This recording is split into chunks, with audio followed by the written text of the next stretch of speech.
প্রথমত আপনারা চলে যাবেন প্লে স্টোরে। প্লে স্টোরে গিয়ে সার্চ মারবেন কেইমেপার সার্চ মারলে আসে পারবে। এই যে লোগোটা, এই লোগোটা দিকে আপনারা ইনস্টল করে নেবেন। আমি ওপেনে মারবেন, ওপেনে মারার পর 3টা ফিক্স অপশন আসবে, ওগুলো অন আর অ্যালাউ করে দিবেন। তারপরে যে নিচে একটা অ্যাড অপশন আছে, অ্যাডে মারবেন। তারপরে যে ট্রিগার আছে, ট্রিগার দিয়ে আপনি এই ট্রিগারের অপশন চেক করে যেই এখানে ইমোট মারবেন ওইখানে ভলিউম চাপ দিবেন।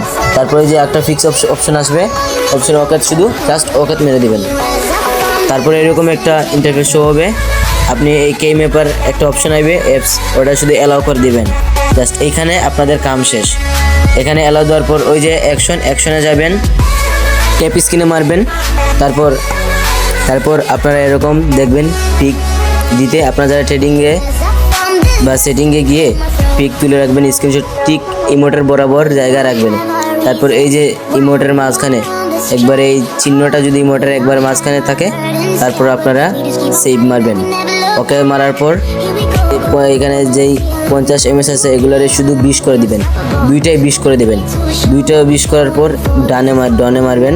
ডানে মারার পর এইখানে আপনাদের কাজ শেষ। এখন তোমরা গেমে যাও, গেমে গিয়ে দেখো, চেক করো, এরকমভাবে পিসির মতো ইমোট মারতে পারবা। তারপরে এই যে উপরে একটা অপশন আছে, ওইখান থেকে তোমরা বন্ধ করতে পারবা, অফও করতে পারবা। যে সময় মনে ইচ্ছা ওই সময় এরকম করতে পারবা, কোনো সমস্যা নেই। যাও সবাই এই ট্রিক্সটা করো আর আমার চ্যানেলটা সাবস্ক্রাইব করে রাখো।